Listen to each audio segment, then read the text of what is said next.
¿Qué es lo que vamos a ver hoy? Lo que vamos a ver hoy es parte de lo que no vimos la clase pasada, que fue gluconeogénesis, ¿sí? Y lo que tenemos que ver hoy, que por eso vamos a ir rapidito, es metabolismo de glucógeno en animales, cómo se sintetiza y se degrada el glucógeno, y algunos conceptos de regulación metabólica muy básicos, ¿sí? Entonces, empecemos por lo que es la gluconeogénesis. Nosotros la clase pasada vimos la glucólisis. ¿Qué era la glucólisis?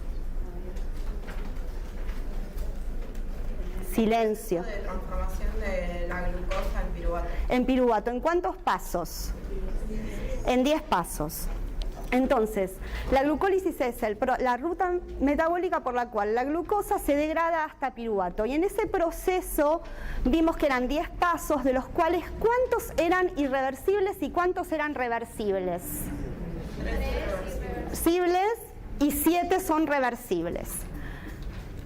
La gluconeogénesis, tal cual el nombre lo indica, es la génesis de glucosa nueva. Neo.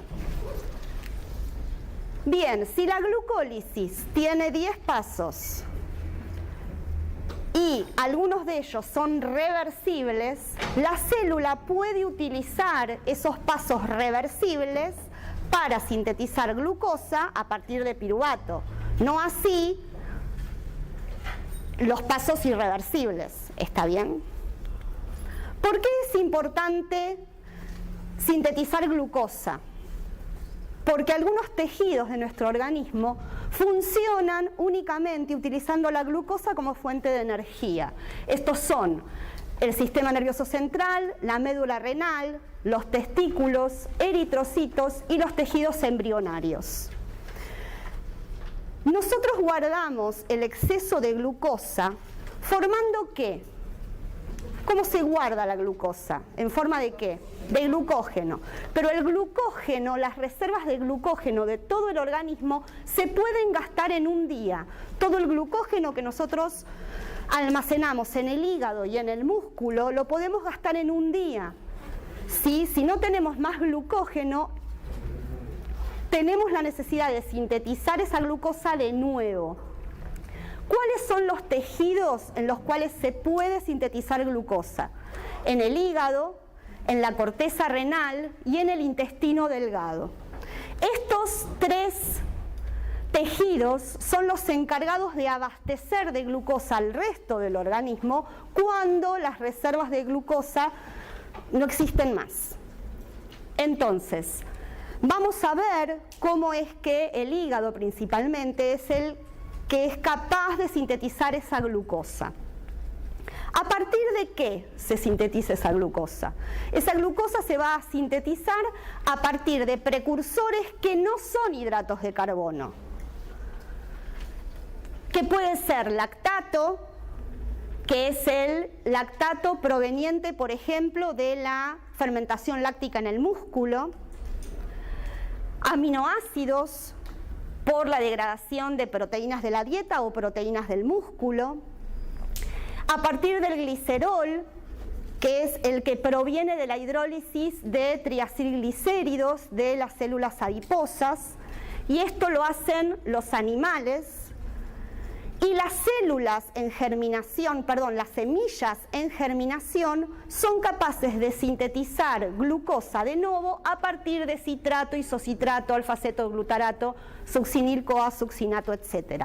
Esto utilizan las semillas en germinación, y el glicerol, aminoácidos y lactato es lo que nosotros utilizamos para sintetizar glucosa. Como ya les había dicho, la glucólisis era la degradación de glucosa 6-fosfato hasta piruvato. La síntesis de glucosa se hará, en vez de arriba hacia abajo, de abajo hacia arriba. En los animales, a partir, nuevamente les repito, de piruvato o de lactato, de aminoácidos glucogénicos y de glicerol. En las plantas, la síntesis de glucosa es a través de la fotosíntesis, o sea, la fijación de dióxido de carbono y agua. Esto ocurre en las plantas. Luego, la glucosa 6-fosfato que se sintetiza en esta ruta puede ser utilizado para lo que la célula necesite, ya sea para sintetizar disacáridos, para obtener glucógeno, para formar glicoproteínas o abastecer a los tejidos, otros tejidos de glucosa, derivando esa glucosa 6-fosfato al torrente sanguíneo.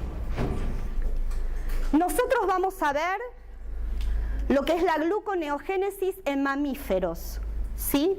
Entonces, de arriba hacia abajo siempre muestro degradación, glucólisis, y de abajo hacia arriba vamos a mostrar siempre síntesis. Bien, habíamos dicho que la glucólisis era un proceso en el cual en 10 pasos enzimáticos sintetizábamos a partir de glucosa piruvato. Al revés, la gluconeogénesis, a partir de piruvato voy a obtener glucosa. Entonces, los procesos o los pasos que son reversibles pueden ser utilizados por la célula, no así los pasos irreversibles. En esos casos, estos pasos irreversibles los bypassamos, se llaman procesos de bypass. Tanto la glucólisis como la mayor parte de la gluconeogénesis ocurren en el citosol de la célula, de manera que la célula tiene que tener mecanismos regulatorios muy sensibles para que ocurra un proceso y no el otro, dependiendo de la señalización que le viene del exterior. Entonces, vamos a ver cuáles son estos pasos. Los pasos irreversibles, los pasos de rodeo o de bypass. El resto ya los vimos la clase pasada. Entonces, vamos a ver cómo pasamos de piruvato a fosfonolpiruvato, de fructosa 1,6-bifosfato a fructosa 6-fosfato y de glucosa 6-fosfato a glucosa. Empecemos de abajo hacia arriba ahora, porque ahora empezamos de abajo para arriba.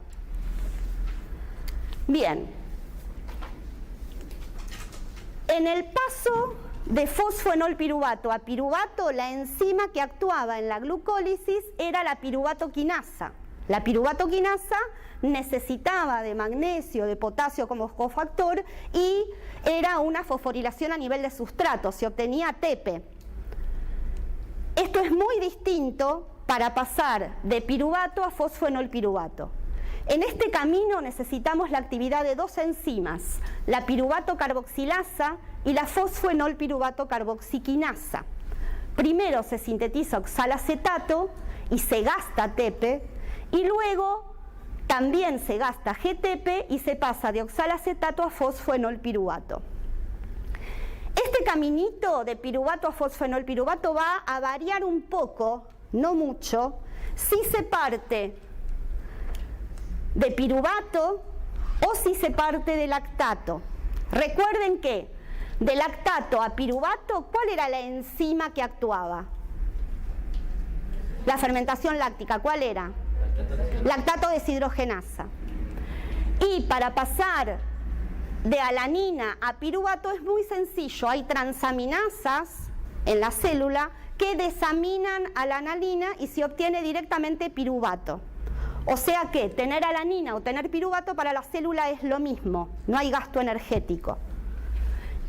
Vamos a ver primero el camino que seguimos partiendo de piruvato o de alanina.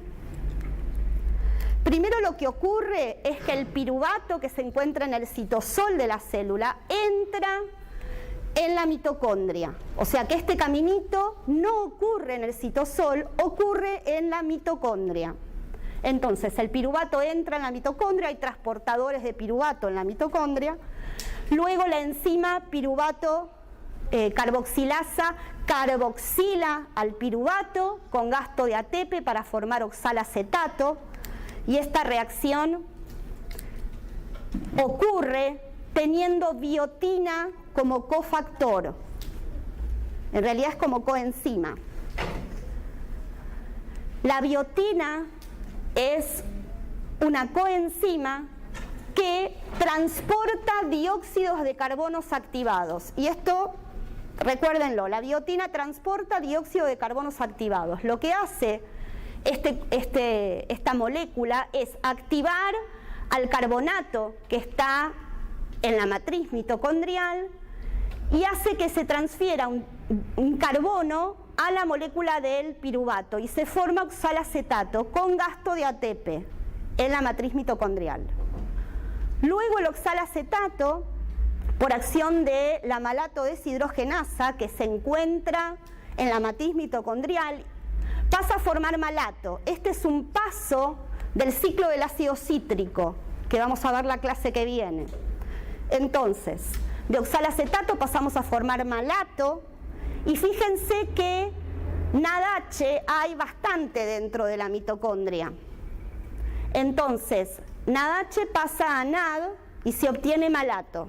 Luego el malato sale de la mitocondria y nuevamente de malato pasamos a formar oxalacetato. Y en este caso, el NAD en el citosol de la célula pasa a formar NADH. ¿Recuerdan que les había comentado en clase pasada que la concentración de NAD y de NADH era muy baja en el citosol de la célula?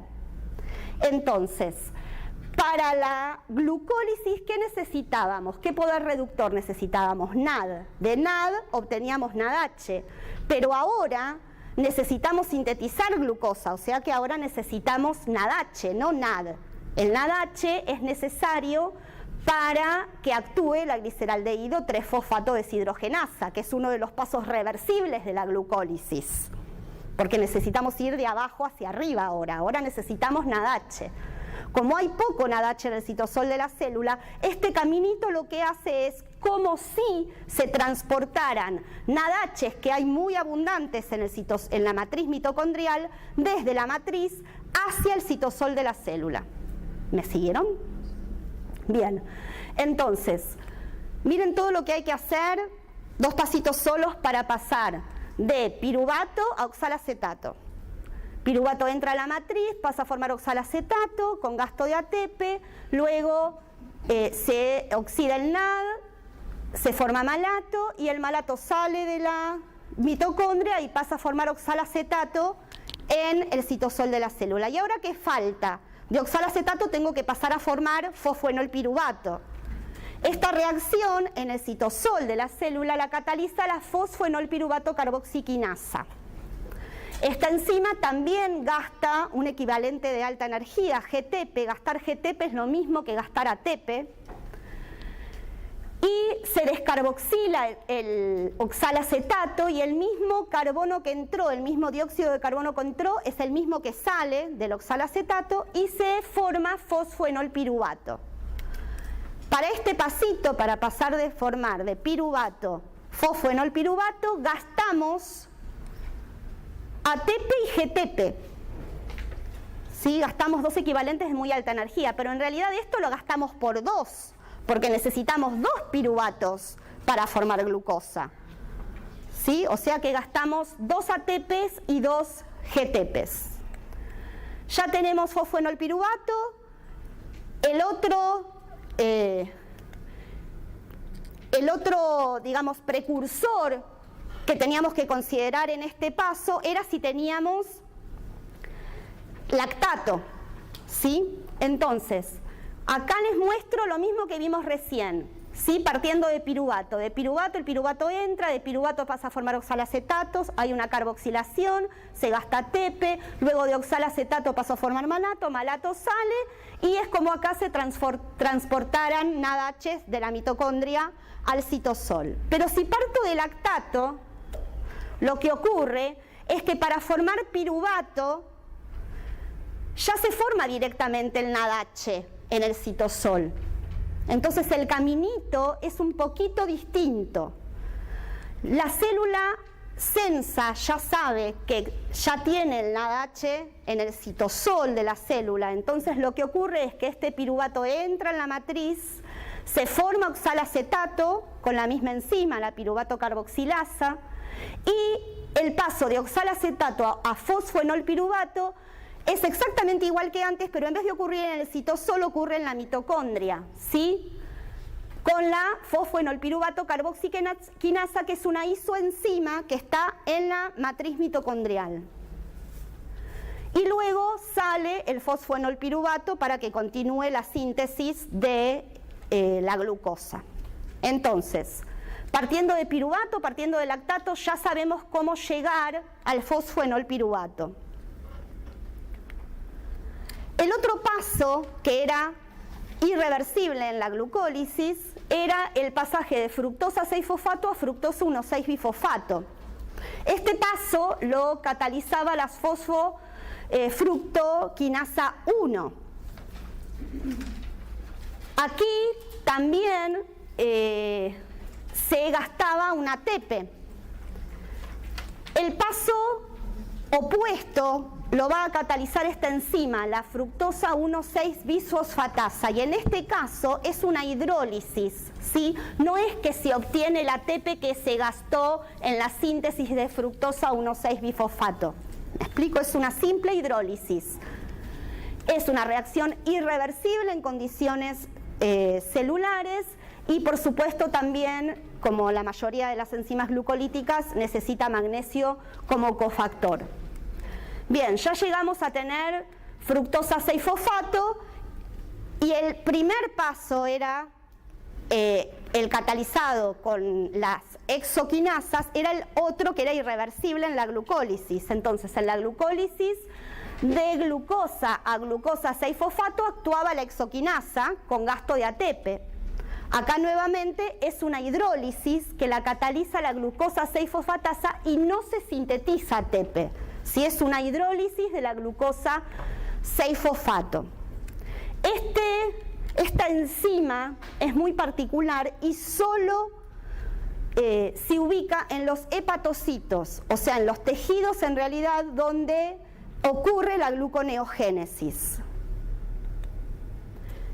Esta enzima no está en el músculo, como les está escrito en la diapositiva, y no se encuentra en el citosol de la célula, se encuentra en el lumen del retículo endoplásmico, inserta en la membrana del retículo endoplásmico con su cara activa hacia el lumen, de manera que los sustratos tienen que entrar al retículo endoplásmico, o sea, hay transportadores de glucosa 6-fosfato, la reacción ocurre en el retículo, la hidrólisis ocurre en el retículo, se forma fosfato y glucosa, y la glucosa sale del retículo endoplásmico por transportadores hacia el citosol del hepatocito.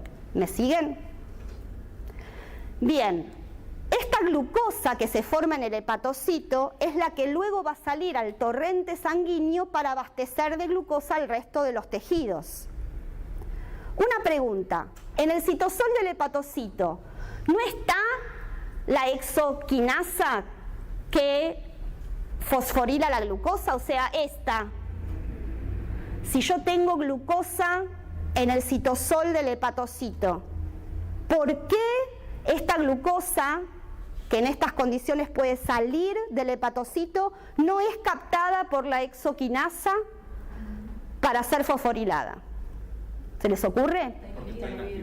Bien, ahora vamos a ver, dentro de 15 minutos vamos a ver cómo es que pasa esto, ¿sí? Entonces, si miramos globalmente qué es lo que entra y qué es lo que sale en la glucólisis y qué es lo que entra y qué es lo que sale en la gluconeogénesis, vamos a ver que ya habíamos visto que en la glucólisis era la degradación de glucosa a piruvato, que se obtenían 2 NADHs y 2 ATPs, y en la gluconeogénesis, si ustedes hacen el cálculo de todo lo que entra y todo lo que sale, van a obtener esta ecuación global, en donde a partir de 2 piruvatos con el gasto de 4 ATPs, 2 ATPs, tenemos la fosfoglicerato quinasa de la glucólisis también, que tenemos que tener en cuenta, que gastamos. Tenemos 2 de la piruvato carboxilasa, 2 GTPs de la fosfoenolpiruvato carboxiquinasa, 2 ATPs de la gliceraldehído, de la de la quinasa de la glucólisis. Entonces, en total, si hacen la suma, aparte de mi trabalengua, si hacen la suma y lo piensan tranquilos, van a ver que van a gastar en total 6 moléculas de alta energía para sintetizar glucosa.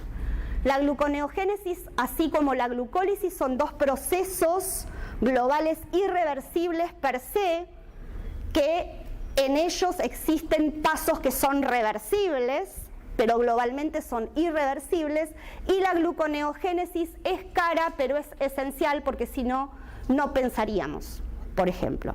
¿Sí? O sea, es necesario tener glucosa circulando a una concentración de aproximadamente 5 milimolar en sangre.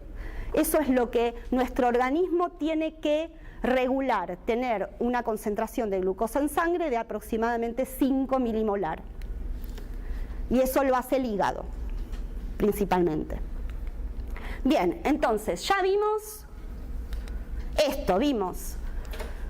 Estos son todos los caminitos, todas las rutas que algunas van a ver conmigo principalmente. Tenemos la glucosa 6-fosfato, que podía tener varios caminos, varios procesos en la célula. Podía, de acuerdo a la señal que tenga esa célula, pasar a formar piruvato en la glucólisis. El piruvato puede pasar a formar gluconeogénesis.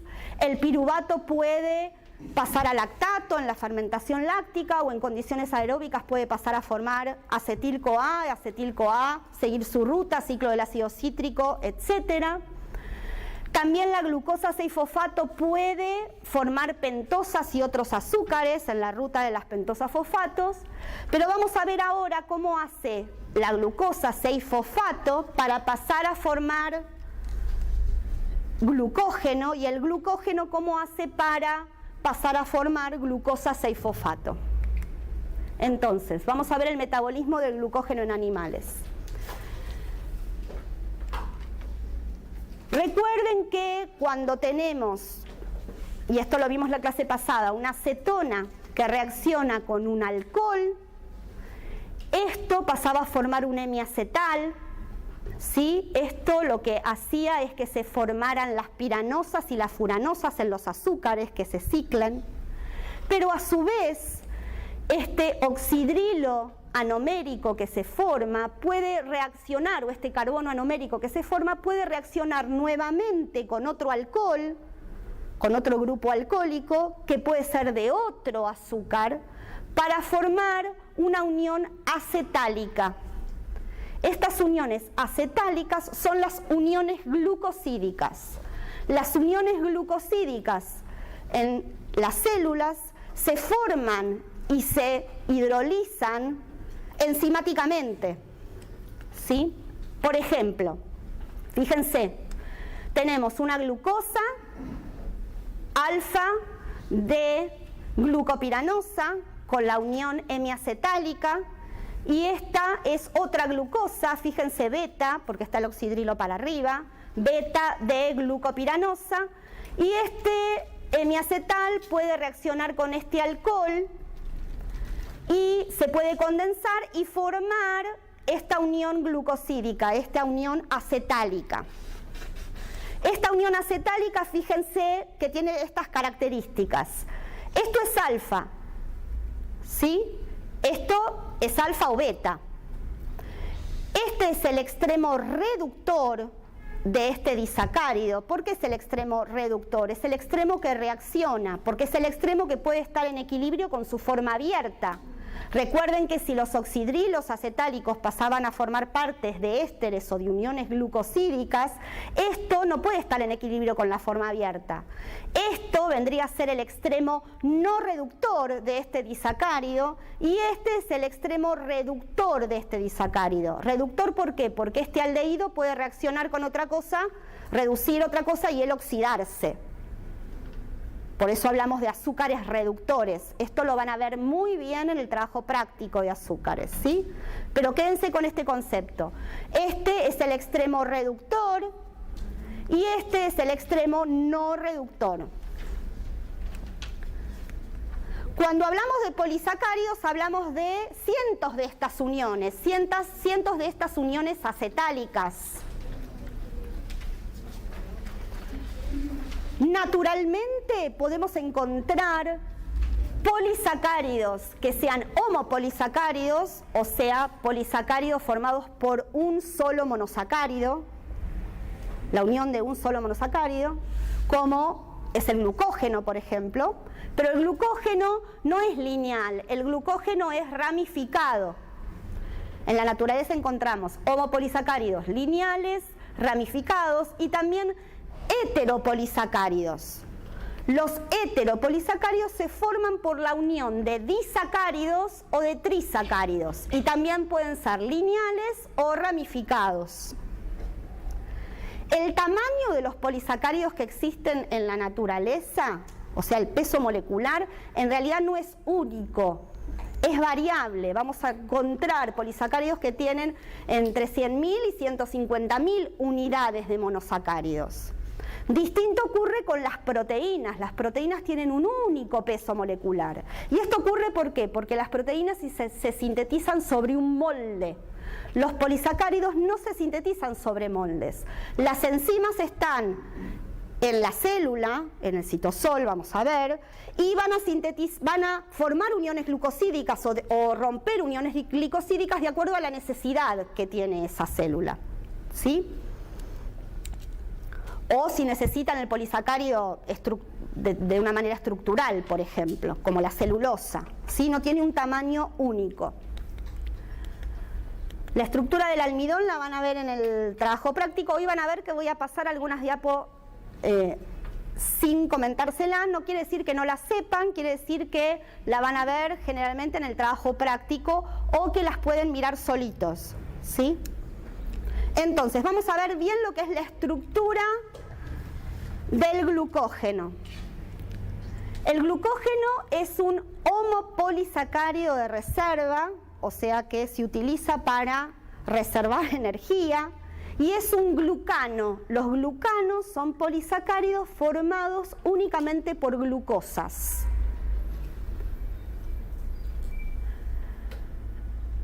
Este homopolisacárido, este glucógeno, es ramificado.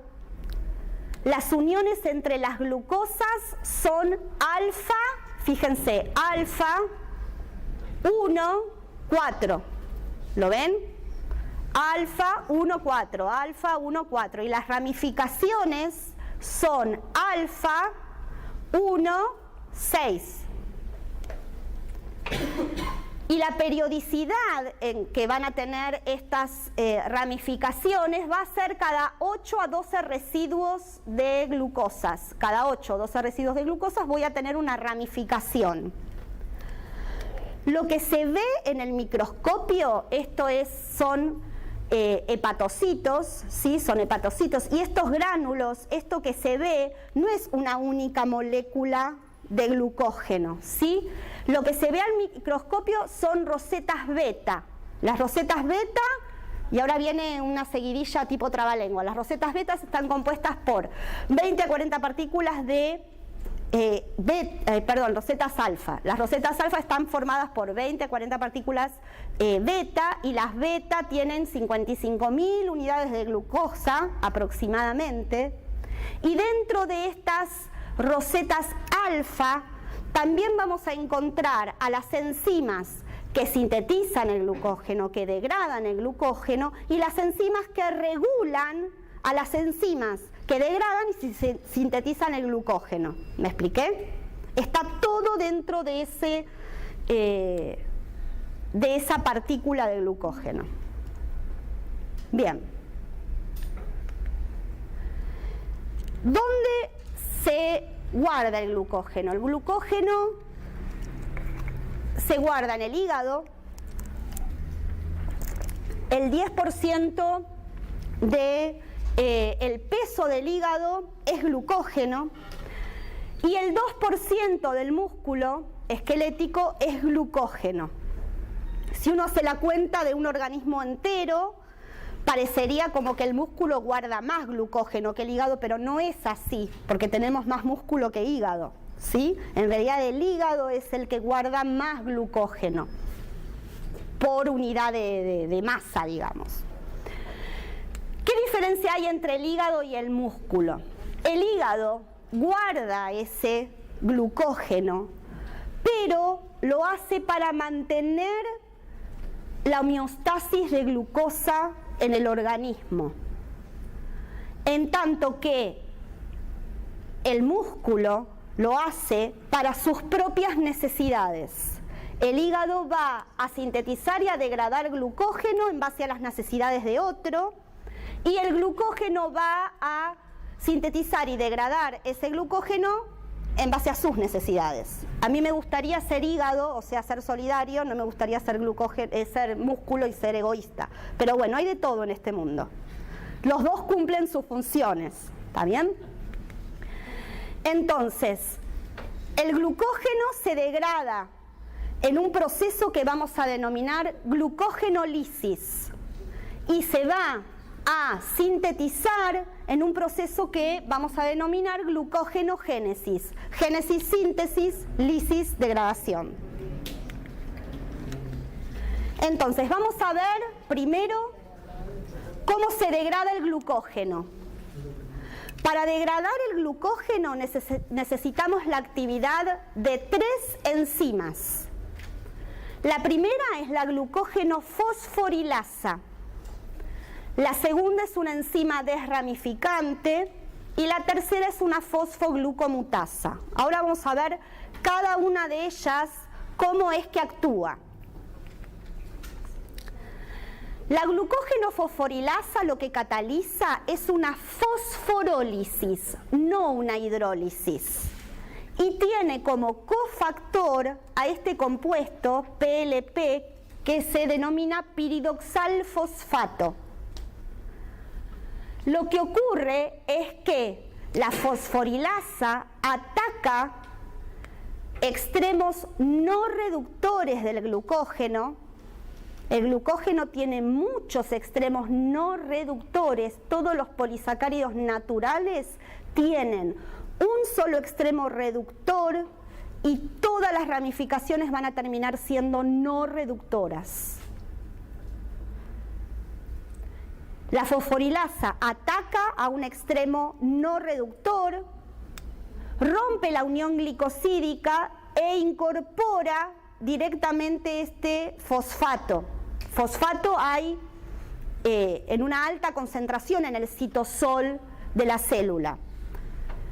La síntesis y la degradación del glucógeno ocurre en el citosol, ¿sí? Olvidé mencionárselos, ¿sí? Esto ocurre en el citosol, principalmente en el citosol. Entonces, la fosforilasa ataca al extremo no reductor, rompe la unión glicosídica y se produce una fosforólisis. Entonces va a quedar el glucógeno con una glucosa menos, y este es otro extremo no reductor, plausible del ataque de la fosforilasa nuevamente, y se va a liberar glucosa 1-fosfato. Esta reacción está muy desplazada hacia la derecha. Ocurre siempre que la fosforilasa esté activa.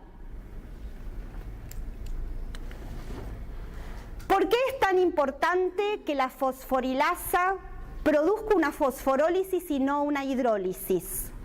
Primero y principal, porque la unión glucosídica, la energía de la unión glucosídica queda guardada en la unión fosfato. Si yo liberara glucosa libre, necesito fosforilarla primero con la exoquinasa, gastando un ATP para poder degradarla en la glucólisis. Entonces gasto energía. En este paso, lo que me ahorro es fosforilar a la glucosa. Y al mismo tiempo, lo que ocurre es que esta glucosa fosfato, esta glucosa 1-fosfato no puede abandonar la célula. Queda atrapada dentro de la misma célula. Entonces tiene estas dos ventajas. Ya obtengo la glucosa fosforilada, por un lado, y por otro lado, esta glucosa no puede abandonar la célula.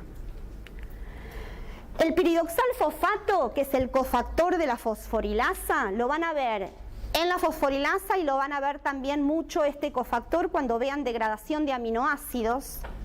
Tiene esta estructura y proviene, como todos los cofactores, y les había comentado la semana pasada, de vitaminas, en este caso de vitamina B6. El NAD provenía de la vitamina B3, la niacina, de la vitamina B6. Y este carbonilo es el que forma una base de shift con una lisina del sitio activo de la fosforilasa, o sea, que vendría a ser un grupo prostético, el piridoxalfosfato, está unido covalentemente a la enzima. Y este compuesto, este piridoxalfosfato, es el que polariza la unión del fosfato para que pueda atacar a la unión glucosídica. Entonces, se polariza el fosfato, hace que se ataque la unión glucosídica en el extremo no reductor, se forma un carbocatión intermediario y luego se produce el ataque del fosfato para liberar la glucosa 1-fosfato. Entonces vimos que la fosforilasa produce una fosforólisis, hay un ataque del fosfato al enlace glucosídico y se libera glucosa 1-fosfato. La glucosa 1-fosfato que se libera del hígado va a pasar a formar glucosa para liberarse al torrente sanguíneo. La glucosa 1-fosfato que se libera en el músculo va a ser aprovechada por el mismo músculo. ¿Sí? Esa es la diferencia. Y recuerden que la energía de la unión glucosídica se guarda en la unión fosfato, en el éster fosfato. Bien, todo esto ocurre bárbaro, ¿sí? La fosforilasa va carcomiendo, se dice que la fosforilasa come los extremos no reductores, hasta que se topa ¿con qué? Con... No, casi no se llega prácticamente hasta una ramificación, ¿sí? Entonces, la fosforilasa va carcomiendo hasta que me encuentro con esta situación. 3 o 4 glucosas de una ramificación. Ahí actúa esta enzima, la enzima desramificante que se llama oligo alfa 1,6 a alfa 1,4 glucotransferasa. Entre nosotros, enzima desramificante. Nunca me acuerdo de ese nombre, ni hace falta que se lo acuerden. Enzima desramificante. Esta enzima lo que hace es lo siguiente, cataliza 2 reacciones sucesivas. Primero transfiere la cadenita de glucosas, de 3 o 4 glucosas de la ramificación a la misma rama o a otra rama que esté cerca. Entonces hay una transferencia de estas glucosas a la misma rama o a otra rama hasta que le queda la ramificación sola. Y ahí esa misma enzima lo que hace es hidrolizar esta glucosa que estaba en posición alfa 1,6, ¿sí? Y la libera como glucosa libre, no la libera fosforilada. Entonces, de todos los extremos no reductores del glucógeno obtengo glucosa 1-fosfato y de las ramificaciones obtengo glucosa. De manera que no obtengo toda la energía de las uniones glucosídicas del glucógeno cuando lo degrado. De las ramificaciones pierdo, porque ahora necesito gastar ATP para fosforilar esta glucosa libre. Bien, lo que nosotros obtenemos en la degradación del glucógeno es glucosa 1-fosfato. Pero ¿cuál es el intermediario de la glucólisis que necesito tener? ¿Cuál es el primero? De glucosa pasamos a glucosa 6-fosfato. Entonces, para degradar a la glucosa tengo que pasar ese fosfato de posición 1 a 6. En realidad no es esto lo que ocurre, no es que pasa ese fosfato de 1 a 6. Actúa esta enzima, que es la fosfoglucomutasa, que tiene una serina en su sitio activo que está fosforilada. Entonces, lo que ocurre es lo siguiente: este fosfato de la serina de la enzima se transfiere a la glucosa 1-fosfato y se forma este intermediario, glucosa 1,6-bisfosfato. Y luego esta glucosa 1,6-bifosfato le cede el fosfato en posición 1 a la serina de la enzima para que la reacción vuelva a ocurrir y se libera la glucosa 6-fosfato. Fíjense que es muy parecida a la mutasa de la glucólisis. Es una reacción ping-pong, como habíamos visto. Tomá vos, dámela a mí. Generalmente las mutasas actúan de esa manera. Entonces, ya tenemos la glucosa 6-fosfato. Esta glucosa 6-fosfato, el músculo la utilizará, el hígado hará lo que tenga que hacer. Hay enfermedades que se denominan glucogenosis. Glucogenosis son un conjunto de enfermedades en donde está involucrada un error en el metabolismo del glucógeno. Hay muchos tipos de glucogenosis. Yo les voy a contar un poco lo que es la glucogenosis de tipo 2, que es la enfermedad de Pompe.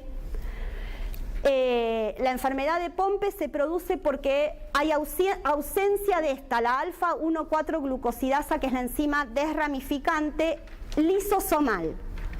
Cuando el glucógeno o la partícula del glucógeno es muy grande, su degradación comienza en el lisosoma y luego continúa en el citosol. Entonces tenemos enzimas lisosomales que son isocimas de las enzimas citosólicas. Les cuento acerca de esta enfermedad porque hay una película que salió hace 2-3 años atrás. No se ganaron el Oscar ninguno de los dos porque no actúan maravillosamente, Harrison Ford y Brendan Fraser, en donde Brendan Fraser esta es una historia real, ¿sí?, de un papá. Esta historia ocurre en Estados Unidos, que tiene 2 hijos con enfermedad de Pompe. La enfermedad de Pompe es genética.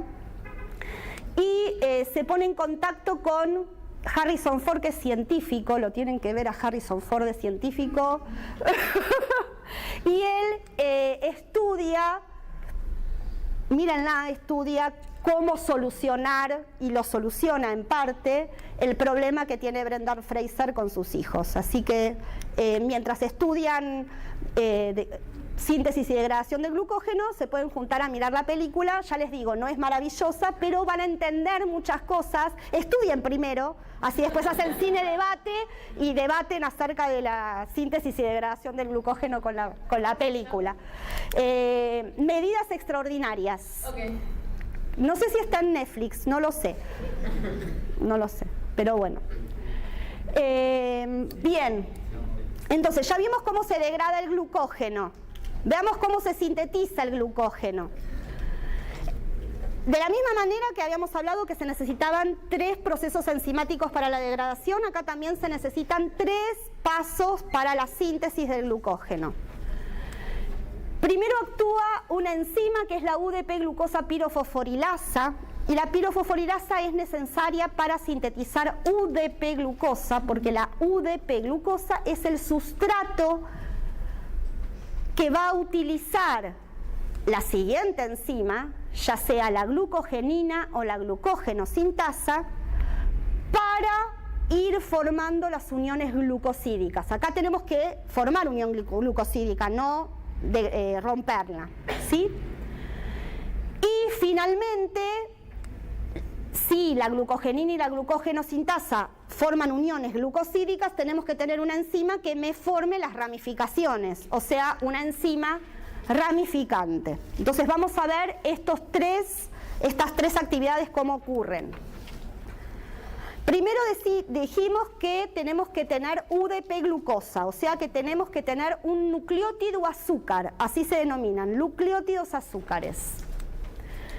Para sintetizar o para formar un nucleótido azúcar necesitamos del nucleótido trifosfato, en nuestro caso va a ser UTP.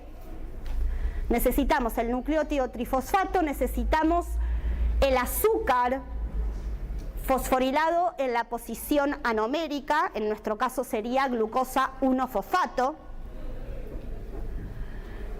Luego actúa la pirofosforilasa y se forma el NDP azúcar, en nuestro caso UDP glucosa, y pirofosfato. El pirofosfato rápidamente, por acción de una pirofosfatasa inorgánica, pasa a formar fosfato. Esta reacción es muy exergónica, es muy rápida y es la que direcciona esta síntesis y hace que todo el proceso sea prácticamente irreversible. La importancia de los nucleótidos azúcares en la síntesis de oligosacáridos y de polisacáridos en la célula, fue descubierta por esta persona, Louis Federico Leloir, motivo por el cual en el año 1974 ganó el Nobel, ¿sí? Y se ganó tener la fotito en el Leninger. Creo que es el único argentino que tiene fotito en el Leninger, si mal no recuerdo. Bien, el doctor Louis Federico Leloir es muy importante como bioquímico argentino, como fundador de la ciencia bioquímica en Argentina. Todos, en realidad, la mayoría de los científicos en Argentina tenemos un parentesco con Leloir. Yo, por ejemplo, soy nieta de Leloir. ¿Por qué soy nieta? Porque su discípulo fue mi mentor. Entonces soy nieta de Leloir. Otros serán bisnietos, otros serán sobrinos nietos, otros serán sobrinos, pero todos de alguna u otra manera estamos relacionados con Leloir. Y yo tengo algunas fotitos que me dio mi jefe, que ahora se los voy a mostrar quién es. Este es Leloir en el Instituto Campomar, que ahora se llama el Instituto Leloir. Y si se fijan en esta pava, él lo que hacía era hacerse mate cocido, o sea, tomaba todo el tiempo mate cocido, y esta pava en el Instituto de Química y Fisicoquímica Biológicas, que es el departamento de Química Biológica donde ustedes hacen los trabajos prácticos, debe estar esta pava. Y hay muchas cosas de Leloir en nuestro instituto. Este es Leloir, creo que escuchando seminarios, sí, era de temer, dicen, era de temer. Y esta es la sencillez de Leloir. Fíjense dónde apoyaba los tubos para ponerlos en baño María. Seguro que vino ahí, tomó, seguro. Este es de viejito. Y cuenta la historia, la leyenda urbana, que cuando Leloir ganó su premio Nobel y le entregaron su cheque de, creo que 1 o 2 millones de dólares, no recuerdo bien cuál fue el monto, él dijo que no ganó el premio Nobel solo, sino que se lo debía a sus discípulos. Entonces dijo, acá tengo en este sobre el cheque que me dieron y lo voy a cortar para dárselo a cada uno. Y todo el mundo dijo, no lo corte. Lo que tenía preparado era dentro de ese mismo sobre cheques chiquititos para cada uno de sus discípulos, y los fue cortando y se los fue dando. Esta persona de acá fue mi director de tesis, que es el doctor Alejandro Palladini. El Instituto de Química y Fisicoquímica Biológica se llama Profesor Doctor Alejandro Palladini, y es el que fundó Química Biológica en la facultad. Y este es el doctor Palladini de viejito, él falleció hace unos años. Y fíjense esta foto, Leloir le estaba entregando un premio a Palladini y se paraba para saludarlo Husay. Así que, trío impresionante. Pero bueno, volvamos a los nucleótidos azúcares. Yo sé que lo otro era más divertido, pero tenemos que volver acá, nada más para despertarlos un poquitito. Entonces, vamos a ver qué rol juegan los nucleótidos azúcares en la síntesis y degradación de oligosacáridos. ¿Por qué son importantes los nucleótidos azúcares? Son importantes porque contribuyen a la irreversibilidad de las rutas biológicas, biosintéticas. Habíamos dicho recién que los nucleótidos azúcares se sintetizaban en una reacción irreversible, o sea que una vez que se forma generalmente UDP-glucosa, su destino principalmente es la de formar glucógeno, o sea que marcan a los azúcares para su destino. Contribuyen, la parte nucleotídica contribuyen a la actividad enzimática. El grupo nucleotídico también es un buen grupo saliente, o sea que por más de que ese azúcar esté formando UDP-glucosa, en nuestro caso, va a ser fácil que esa UDP salga de esa glucosa, se libere de esa glucosa. Y bueno, vamos a ver cómo se forma el glucógeno. La primera enzima que actúa, supongamos que no tenemos glucógeno en la célula, no existe glucógeno en la célula. La primera enzima que actúa para sintetizar glucosa, una vez que ya tengo sintetizar glucógeno, perdón, una vez que ya tengo UDP-glucosa, es la glucogenina. La glucogenina es una enzima que tiene una tirosina en su sitio activo y hace que esa tirosina se una al único carbono anomérico reductor, el primero, de la UDP-glucosa. Entonces, se libera UDP-glucosa y este azúcar queda unido covalentemente a la enzima. Y este es el que sería, entre comillas, el extremo reductor del glucógeno, que en realidad no es reductor porque está unido a la tirosina. ¿Está bien? ¿Qué es lo que queda libre acá? Queda libre la posición 4. Entonces, en esta posición viene nuevamente una UDP-glucosa, se produce la síntesis de la unión glucosídica en el sitio activo de la glucogenina y se forma la unión alfa 1,4. Entonces acá ya tendría 2 glucosas unidas. Supongamos que yo soy la glucogenina, ¿sí? Y este es mi sitio activo. ¿Está bien? Entonces, esta es mi tirosina, tengo un corazón de tirosina. La primera glucosa se une, la segunda se une, la tercera se une, la cuarta se une hasta 8. Ya más no puedo llegar. Entonces la glucogenina forma una cadenita de 8 glucosas y queda enterrada en el corazón del glucógeno, porque después viene a actuar la glucógeno sintasa para ir agregándole glucosas a esa cadenita que se formó originalmente. ¿Sí?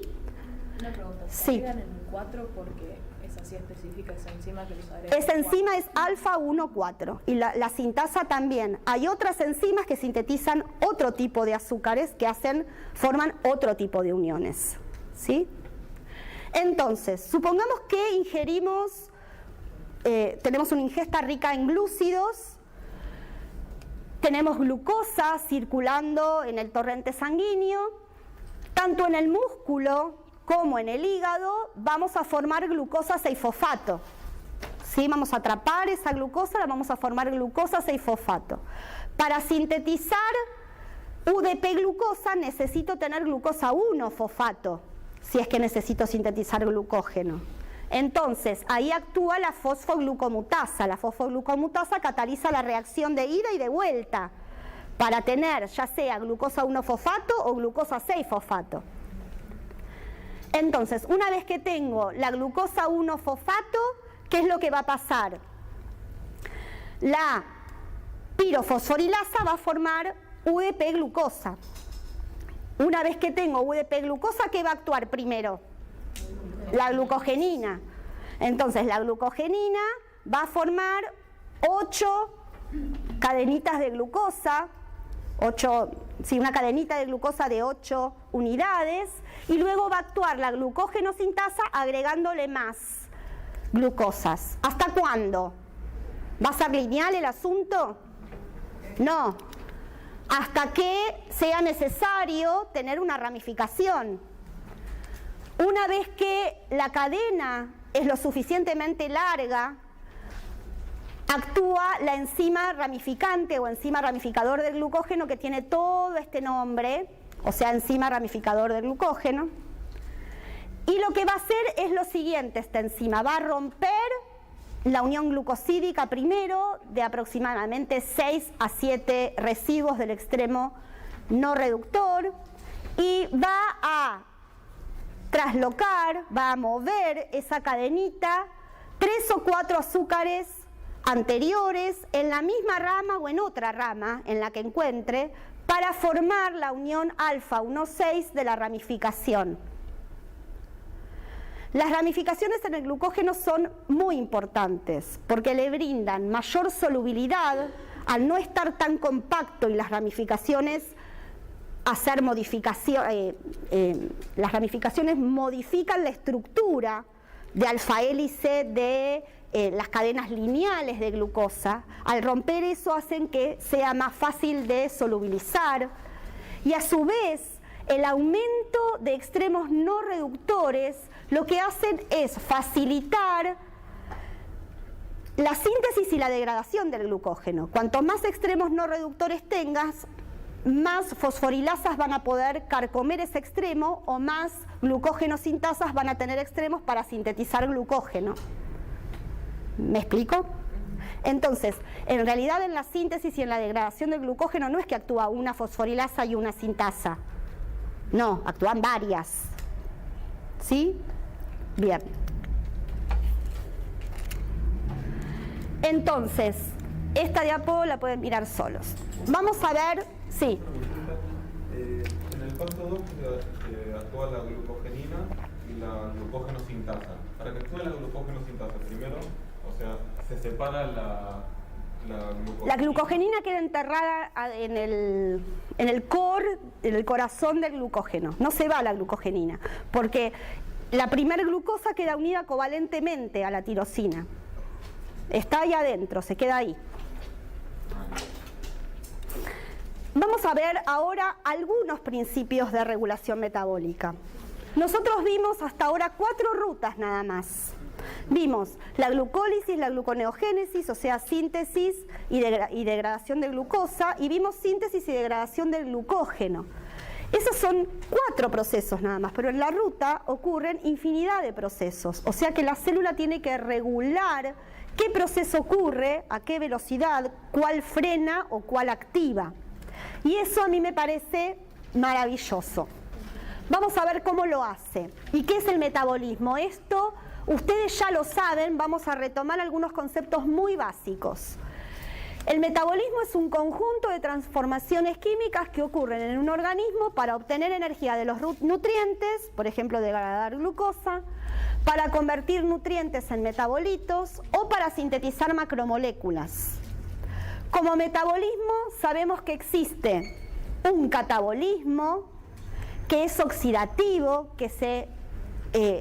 que ocurre para obtener energía, o sea que son reacciones oxidativas y exergónicas, y el catabolismo en general converge a moléculas comunes, por ejemplo acetil-CoA.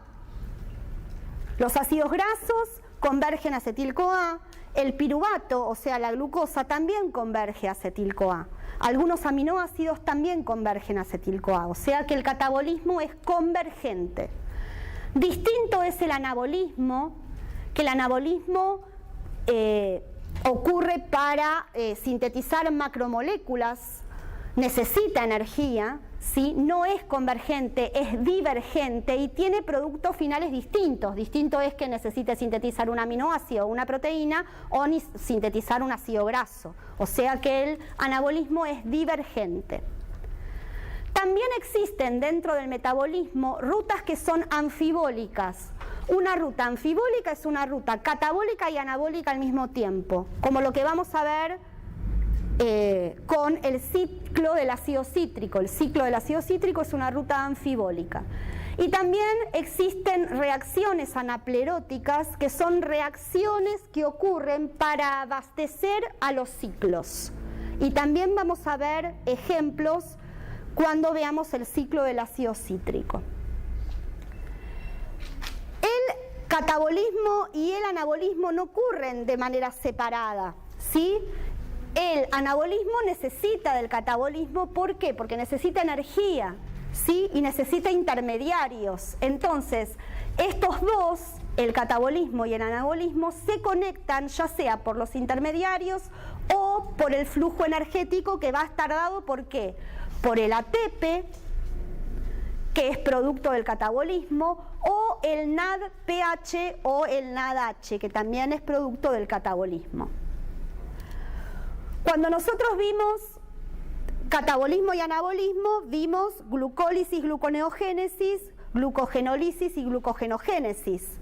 Vimos que estos procesos ocurren en el citosol de la célula, ¿sí? Entonces, estos procesos, al ocurrir en el citosol de la célula, van a tener pasos que son parecidos, ¿sí? Que son iguales entre sí, pasos compartidos, y pasos que no son compartidos, como ya los vimos. Estos procesos son opuestos, ¿está bien? No son idénticos en sí, ¿sí? Son rutas opuestas que no son idénticas. En general, catabolismo y anabolismo siguen dos esquemas, como lo que vimos recién, son pasos comunes y otros específicos de la ruta, También vamos a ver ejemplos de rutas que tienen todos los pasos diferentes. Por ejemplo, la gluconeogénesis y la glucogenólisis vimos que son totalmente diferentes. También van a ver que la síntesis y la degradación de ácidos grasos también son procesos totalmente diferentes, con enzimas totalmente diferentes y hasta localizados en organelas diferentes. Esto lo que hace en la célula que tengamos una regulación diferencial para cada uno de los pasos. La célula lo que elige es activar o inactivar uno de esos pasos, y al inactivar uno de los pasos de una ruta, inactiva toda esa ruta, sin modificar a la otra, algunas veces, no siempre, ¿sí? Algunas veces hay regulaciones coordinadas. Pensemos lo siguiente, pensemos en esta reacción, miren esto solamente. Pensemos que S es la concentración de glucosa en sangre, que es 5 milimolar. El organismo trata de tener la concentración de glucosa en sangre en 5 milimolar. Supongamos una situación en la que tenemos una ingesta rica en glúcidos. La velocidad con que aumenta la concentración de glucosa en sangre va a aumentar rápidamente, o sea, B1 va a ser muy alta. De manera que el organismo, para tratar de mantener esta concentración de glucosa en sangre en 5 milimolar, lo que va a hacer es que los tejidos absorban esa glucosa. O sea, B1 es la aparición, la velocidad de aparición de glucosa, y B2 es la velocidad de desaparición de esa glucosa en sangre. Pensemos al revés, pensemos que estamos en un periodo de ayuno. ¿Qué es lo que va a hacer el organismo? Y le va a decir al hígado, por ejemplo, degradar glucógeno hasta que no tengas más.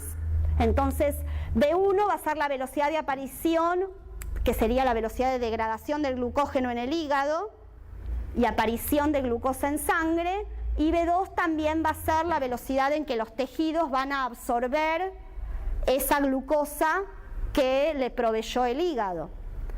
Todo esto tiene un gasto energético muy importante para todo el organismo. Mantener esta homeostasis, o sea, es un equilibrio dinámico. Este azúcar en sangre en 5 milimolar no es estático, no es fijo, es dinámico. Y hay un gasto energético muy importante. Y esto está dado, por ejemplo, en la importancia que tienen las proteínas reguladoras en los organismos. En humanos el 12% de todos los genes codifican a proteínas reguladoras. 12% es un gran porcentaje, ¿sí? Para mantener la homeostasis. ¿Qué es la regulación metabólica? La regulación metabólica son todos los procesos que sirven para mantener la homeostasis a nivel molecular en un estado estacionario a lo largo del tiempo, aun cuando el flujo de metabolitos cambie a través de la ruta. O sea, por más de que yo coma o por más de que esté en un ayuno, existe regulación metabólica. ¿Está bien?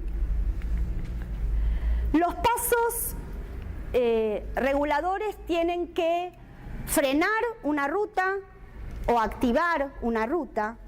Las rutas no se frenan totalmente, ¿sí? Cuando hablo de frenar es lentificar. No es que se frena totalmente una ruta, se enlentece una y se activa más otra. Los mecanismos reguladores tienen que distribuir los metabolitos adecuadamente entre las rutas.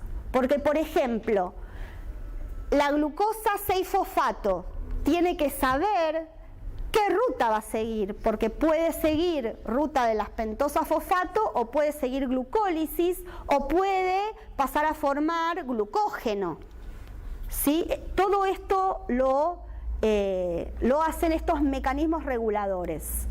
También los mecanismos reguladores indican cuál es el combustible mejor adaptado a la situación en que está ese organismo. Si va a utilizar glucosa para degradar, si va a utilizar ácido graso para degradar, o si va a utilizar proteína para degradar. La regulación metabólica, como ven, le estoy dando mucha importancia. es necesaria, ¿sí? Es necesaria y tiene que ser flexible, ¿sí? Tiene que, a poquitos cambios que ocurren en el organismo, tiene que enseguida responder. ¿Cuáles son las estrategias que tiene el organismo para realizar una regulación metabólica? ¿Qué es lo que yo puedo hacer? Y generalmente me tengo que ir a fijar en las enzimas, ¿sí? En las enzimas específicas para cada uno de los pasos. Puedo, ya sea, aumentar la síntesis de esas enzimas, aumentar la degradación de esas enzimas, o puedo activar esas enzimas o inhibir esas enzimas, o le puedo dejar a esa enzima disponible su sustrato o le puedo quitar ese sustrato a cada una de esas enzimas específicas de cada una de las rutas. ¿Está bien esto? ¿Lo entienden? Entonces vamos a ver en estas estrategias generales cada una de estos ítems, ¿sí? Controlar la cantidad de enzima, modular la actividad de enzima y regular la disponibilidad del sustrato. Cuando hablamos de regular la cantidad de enzima, puedo regular su síntesis o su degradación. Generalmente las células no regulan la velocidad de degradación de las enzimas, regulan la velocidad de síntesis de la enzima y en los puntos de la transcripción para sintetizar esas enzimas. Estos procesos de síntesis, de regular la síntesis de las enzimas, son procesos a largo plazo y pueden durar varias horas. La insulina, por ejemplo, regula la transcripción de muchísimos genes y los más importantes son las enzimas de la glucólisis y la gluconeogénesis. Pero estos son procesos que duran varias horas. Lo que es más inmediato y que el organismo regula específicamente es la actividad de la enzima. Y hay varios mecanismos por los cuales la célula puede regular la actividad de la enzima. Estos procesos son más rápidos que su síntesis, pueden durar segundos o minutos y son los siguientes. Puedo controlar la actividad de la enzima si la enzima es alostérica, ¿sí? Con determinados efectores, ya sea positivos o negativos, puedo activar o inhibir una enzima. ¿Y cuáles pueden ser esos efectores alostéricos? Puede ser un sustrato de la ruta, o puede ser el ATP. El ATP generalmente es el efector alostérico por excelencia. El AMP es el efector alostérico por excelencia. El AMP cíclico y el calcio, que se producen luego de una contracción vigorosa en el músculo, también estos segundos mensajeros son efectores alostéricos. También lo que puedo tener es una compartimentalización celular. Puedo separar a la enzima del compartimento donde ella actúa. Por ejemplo, vamos a ver uno de los ejemplos, que es la hexoquinasa. En vez de dejarla en el citosol de la célula, la confino al núcleo. La separo del lugar donde está el sustrato. Eso es compartimentalizar. O puedo combinar algunas enzimas con proteínas reguladoras. Hay proteínas que se unen a proteínas y la inhiben o activan esa enzima. Y también lo que se puede hacer es modificar covalentemente a la enzima. Este proceso dura varios minutos, el modificar covalentemente a las enzimas. Distinto es el caso del control alostérico, que es más rápido y más local. Entonces tenemos tres cosas que podemos hacer. Podemos sintetizar o no a la enzima, eso dura horas.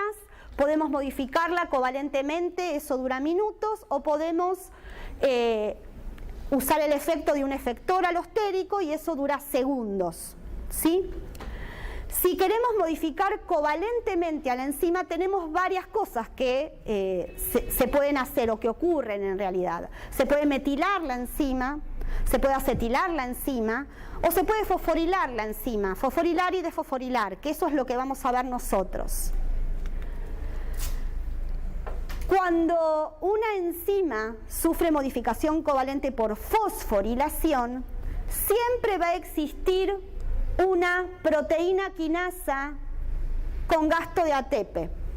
Entonces, si tenemos una enzima plausible de modificación covalente que tiene serinas, treoninas y tirosinas que son capaces de fosforilarse, va a actuar una proteína quinasa, esta enzima se va a fosforilar, va a sufrir una modificación covalente y eso va a modificar la actividad enzimática de la enzima.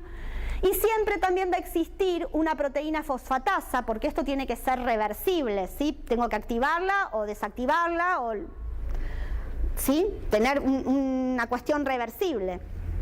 Siempre va a existir una fosfoproteína fosfatasa que va a desfosforilar a la enzima. No hay ley. ¿Qué quiere decir no hay ley? Que una proteína esté fosforilada no quiere decir que esté activa. Depende de la enzima. Hay enzimas que están fosforiladas y son activas, enzimas que están fosforiladas y son inactivas, ¿sí? Así que esto no es ley. Sí quiero que entiendan que siempre va a existir una quinasa que fosforile y una fosfatasa que desfosforile. Y a su vez, estas enzimas, estas quinasas y estas fosfatasas también son plausibles de regulación. Y así sucesivamente. ¿Está bien? Bien, estas fosforilaciones que ocurren en las enzimas tienen lugar en segundos y minutos y siempre van a ocurrir por una señalización hormonal, o sea, por insulina, si es que hay una alta concentración de azúcar en sangre, o por glucagón o epinefrina, si hay una baja concentración de azúcar en sangre. Entonces, otra de las cosas que podíamos hacerle a las enzimas para activarlas o desactivarlas era separarlas del sustrato, ¿sí? Separar el lugar donde está el sustrato de la enzima. Eso lo podemos hacer por medio de los transportadores, ¿sí? Por ejemplo, ¿se acuerdan de los GLUT1 a 14? Bueno, el GLUT4 no está directamente localizado en la membrana, va a aparecer en la membrana bajo una señal de insulina. De esa manera separás el sustrato de la enzima. Otra posibilidad es que exista una compartimentalización, y eso generalmente ocurre en las células eucariotas. Van a ver que la síntesis y degradación de ácidos grasos ocurre en compartimentos totalmente distintos. La síntesis ocurre en el citosol y la degradación, la oxidación de ácidos grasos ocurre en la matriz mitocondrial. De esa manera separan sustratos y productos de cada una de las rutas. Este es un resumen de todo lo que vimos recién. Bien, entonces vamos a ver ahora cómo hacemos para regular la glucólisis y la gluconeogénesis. Otra vez, volvemos al mismo esquema. La glucólisis es la degradación de glucosa hasta piruvato y vamos de arriba hacia abajo. Estos son los pasos de rodeo o bypass, y la gluconeogénesis va de abajo hacia arriba. Les quiero mostrar en esta diapositiva por qué es importante la regulación metabólica y por qué es importante que no ocurran los dos procesos al mismo tiempo. Pensemos solamente en este paso, en el paso 3 de la glucólisis. Supongamos que estas dos rutas ocurren al mismo tiempo. Si estas dos rutas ocurren al mismo tiempo y hacen el trabajo de escribir las ecuaciones,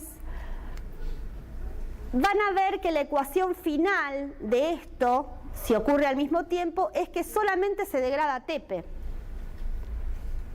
O sea que esto es inútil que ocurra, porque estoy gastando ATP para nada y generando calor para nada.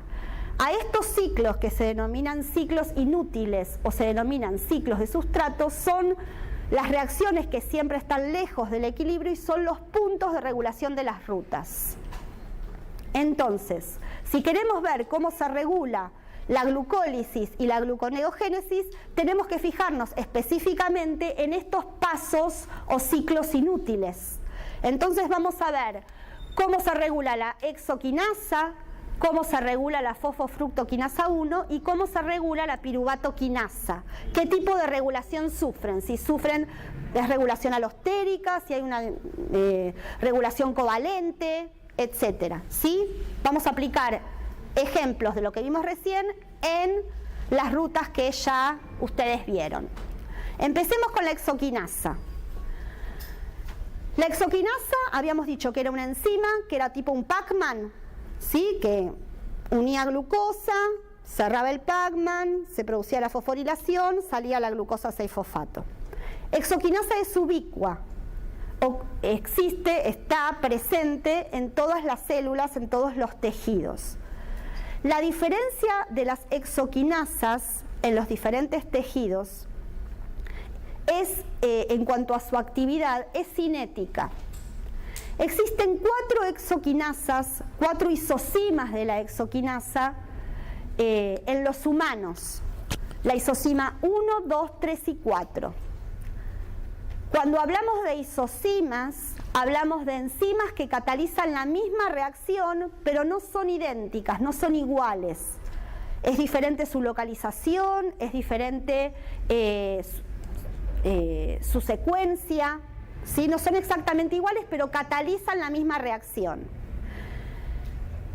La isocima del músculo, que es la isocima 1, 2 y 3, es diferente en cuanto a sus propiedades cinéticas de la isocima 4, que es la glucoquinasa que tiene el hígado.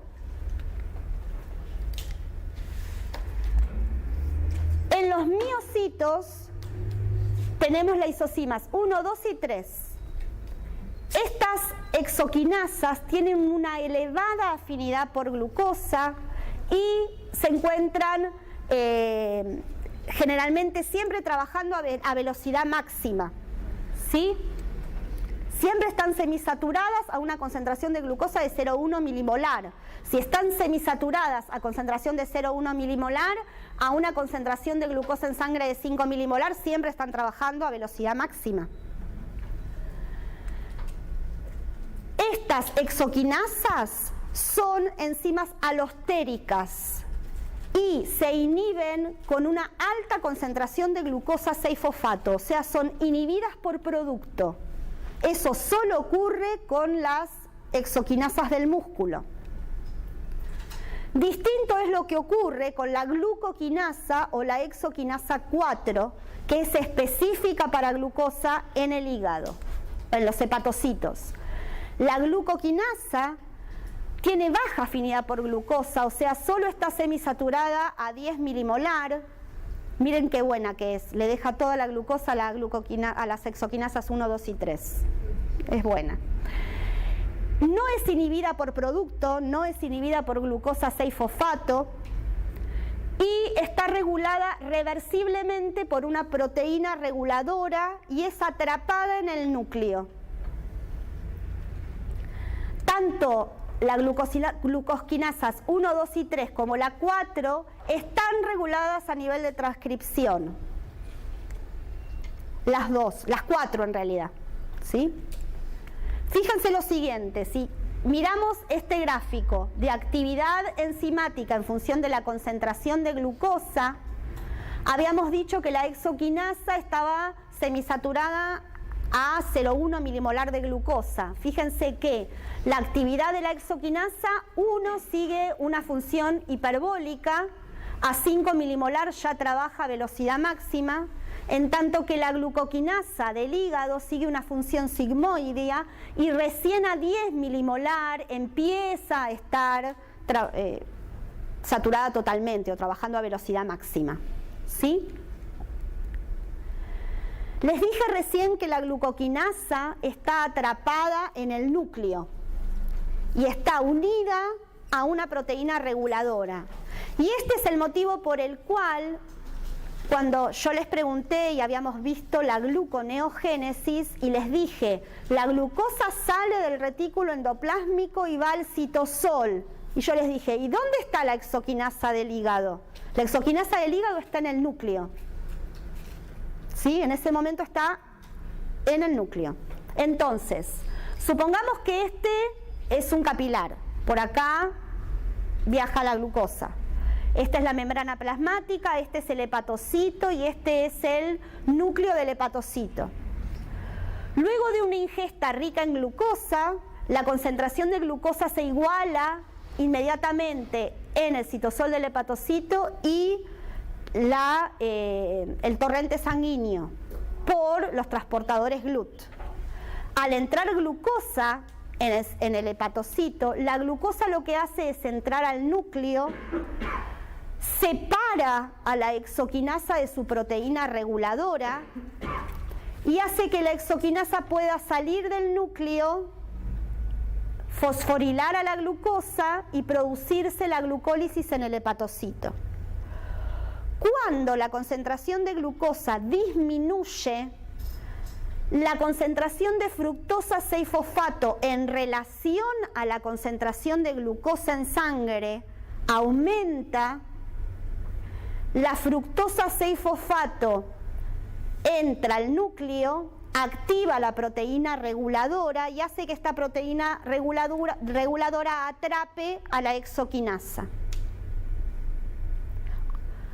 Luego, a su vez, si hay un aumento en la concentración de glucosa en sangre, entra glucosa, separa la proteína reguladora de la exoquinasa sale y así sucesivamente. Así es como como ocurre la regulación metabólica en este paso de la glucólisis. Al mismo tiempo, la glucosa 6-fosfatasa, que es la reacción opuesta, también sufre de regulación.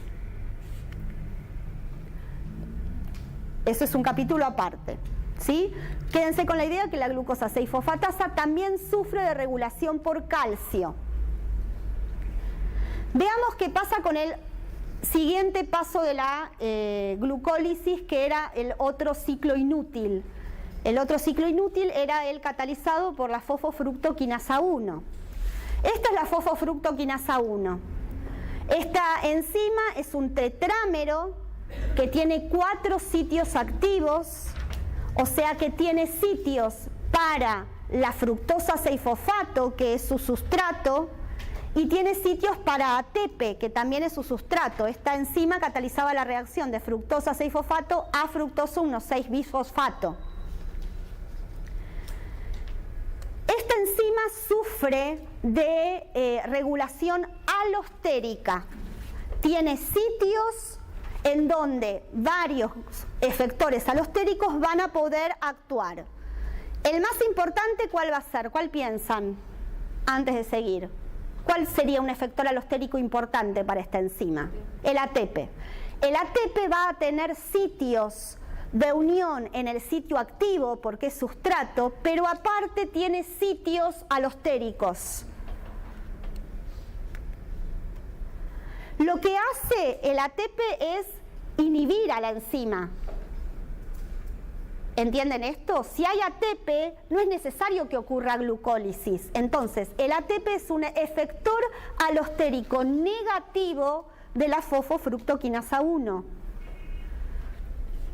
Y lo que hace el ATP es disminuir la afinidad de la fosfofructoquinasa 1 por su sustrato, por la fructosa 6-fosfato.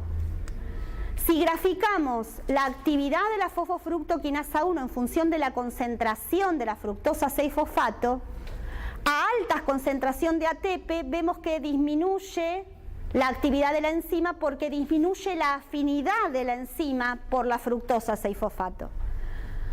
Al mismo tiempo, a bajas concentración de ATP, la afinidad de la enzima por el sustrato aumenta, entonces aumenta la actividad. No solamente el ATP es efector alostérico de la fosfofructoquinasa 1.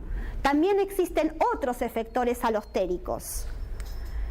El AMP y el ADP es efector alostérico positivo. Cuando vean en el Leninger este triangulito verde redondeado es efector alostérico positivo. Y cuando vean este símbolo, la cruz roja, es efector alostérico negativo.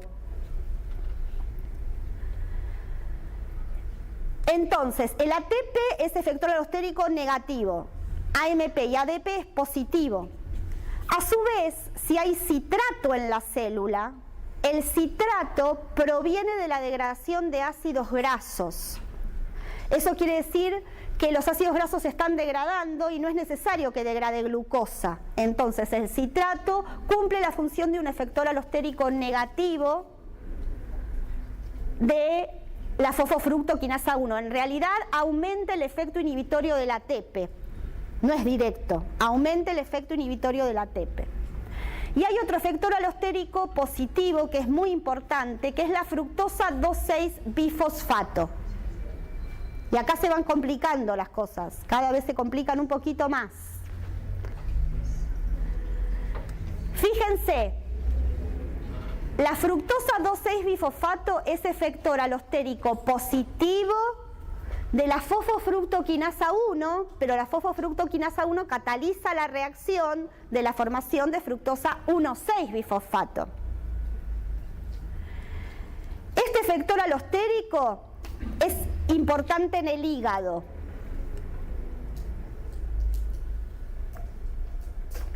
La 2,6-bifosfato. La 2,6-bifosfato. Ahora vamos a volver sobre la 2,6-bifosfato. Hasta ahora, ¿qué teníamos? Teníamos que el ATP es efector alostérico negativo, ADP y AMP positivo de la fosfofructoquinasa 1 y el citrato es efector alostérico negativo. Y fíjense esto, al mismo tiempo que el AMP es efector alostérico positivo de la fosfofructoquinasa 1, al mismo tiempo es efector alostérico negativo del camino opuesto, de la fructosa fructosa bifosfatasa 1. Entonces, este cumple la función dual, activa la glucólisis e inhibe la gluconeogénesis. Lo mismo hace la fructosa 2,6-bifosfato en el hígado también. La fructosa 2,6-bifosfato en el hígado es un efector alostérico positivo de la fosfofructoquinasa 1 y es un efector alostérico negativo de la fructosa bifosfatasa 1. Entonces, se acelera una ruta y se desacelera la otra por dos mecanismos distintos, ¿sí?